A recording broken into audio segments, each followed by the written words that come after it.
யோசேப்பு யார் வீட்லேயே ரொம்ப சின்னவன். மூத்த அண்ணனுங்க ரூபன் தொடங்கி எல்லாம் வீட்டில் பெரிய லிஸ்ட்டே இருக்குது. 11வது பையன். இவன் அப்பாவுக்கு பணிவிடை செஞ்சுக்கிட்டு அப்பா கூட இருந்துட்டு செல்ல பிள்ளையாக இருந்துக்கிட்டு காரியங்களை செய்து கொண்டிருக்கிறான்.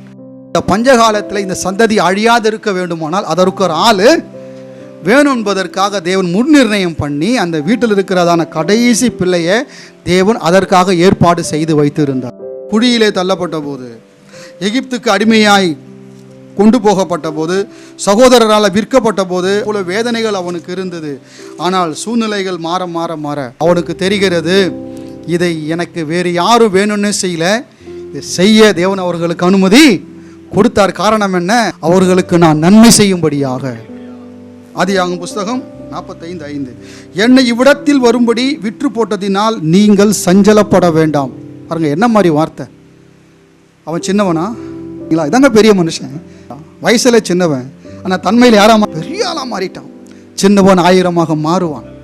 மனதிலே பெரிய மனிதனாக இருப்பது, சாதாரணமானவனை விட 1000 மடங்கு பெரியவனாக இருப்பது, சுபாவத்தில் மனப்பான்மையில் சொல்லுகிறான்.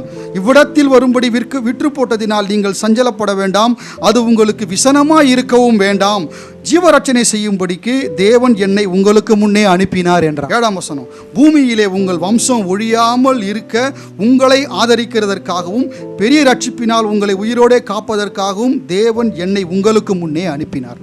ஆதலால் நீங்கள் அல்ல, தேவனே என்னை இவ்விடத்திற்கு அனுப்பி என்னை பார்வோனுக்கே தகப்பனாக மாற்றினார்.